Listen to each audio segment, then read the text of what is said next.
Be quiet after 40? Hell no. This is where we burn brighter. They tried to shrink us and they tried to shut us up. The most dangerous woman in history was never the youngest or the most agreeable. She was the seasoned, she was fierce, and she was wise, and she was called the crone. And in the West, they didn't just burn her at the stake. They buried her under shame and that lie that she's irrelevant after menopause. Now she's been airbrushed out of the story, left out of the room, and I don't just talk about her, I am her. At 64, I have never been more certain, never been more unapologetic. And I know this, I don't care if I ruffle feathers, and I care so very deeply. Because the West is lost without our wise women. The world wants us to be polite, invisible, and I call bullshit. This is where the real story starts for women. These are conversations they don't want us having about money and sex and power and aging and health and visibility and legacy. I'm Jennifer Jefferies, and this is the Present Day Wise Woman podcast. We're not here to play small. We're here for impact and legacy, to carry forward the work of the legendary women who came before us and to keep driving women's causes and rights further than they've ever been. This really is a movement, not a podcast. We're here to rise strong together. We were never meant to fade away, not at 50, not ever. At 28, I gave my then 50-year-old mum a card welcoming her to her cronehood, and she was devastated. Not because she didn't want the wisdom, because she'd been taught that it was something to be ashamed of. And at that moment, I knew we had a story to rewrite. So you're here. You're not just listening. You're part of a circle of women who are here to lift as they rise. And together, we're about to light it up. This is a space for women 40 plus who refuse to fade out. Women who are ready to take up more space and make more noise and live with more joy, fire, and purpose than they've ever been told is appropriate. It is crazy that we're told to tone down our light. Women who share the tools and stories and belly laughs and the truth bombs to our sisters who need to hear it. Like I said, we're going to talk about the things that I want us to talk about. Yeah, money. Yeah, sex. Yeah, power. Yes, aging. Being visible, not invisible. Keeping our health as we age and creating our legacies. And we're going to do it without all the permission slips. And we will help you be the woman that you needed as a young girl. Why am I creating all this? Like I said, when I was 28, I gave my mum a card and she was fucking devastated. She just went, "What? You think I'm an old hag?" I went, "No, mum. This is the coolest time of your life." When I was 28 and started studying as a naturopath, I learned about the crone. I learned about the wise women, the suffragettes back at the end of the last century. I learned about these women and I was so excited to celebrate my mum for coming into this time. But the Western world was just telling this story that you're old, put you in an oldies home, you're useless, you're invisible. No, I went, no, no, no, no, no. That was the moment I knew we had a story to rewrite. And it's been stirring in me ever since. Like I said, around the same time I learned of the suffragettes. These were women who fought so courageously in the late 1800s and early last century to get us the right to vote. I committed back then in my 20s that I'd live the vibe of purple, green, and white to honor them and remind myself and to keep carrying the torch that they lit for us. I drive an extreme purple Jeep Wrangler, and if you ever see my car out and about, please come and say hi. You know, I remember when I turned 40 thinking, yeah, this is very cool. And I started to really find my authentic voice, not caring what others thought and still holding some back. I remember publishing my first book on adrenal burnout and wanting to call it Fuck the Stress. And my business advisor said, no, no, no, Jen, you can't do that. And I went, okay, yeah, you know what's best. Yep. So I kept my mouth shut and I published the book as The 7 Steps to Sanity. And look, it was successful. And it was great. However, in me, I wanted to say what it was really about. Fuck, go away, stress. I've got this. And I bought into their game of toning that down.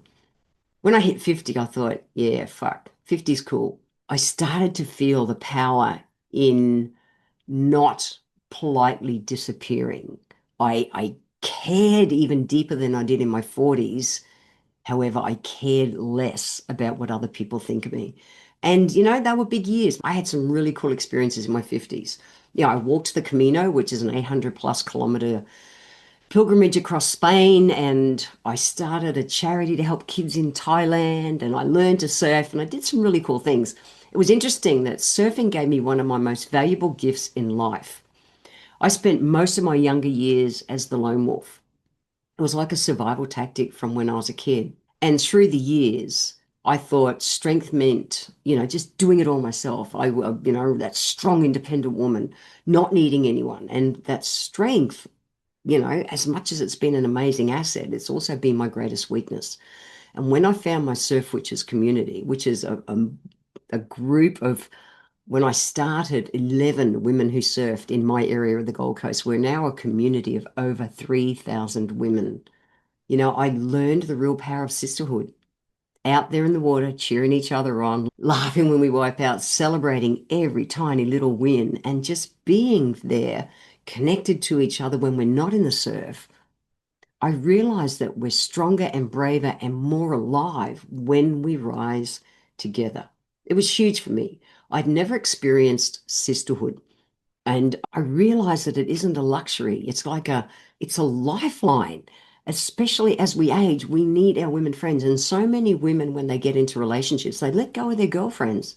And yet we need them so much. And it becomes critical, even way more critical as we age. We need women who'll tell us the truth and hold us through those rough waves and remind us who the hell we are when the world tries to shrink us.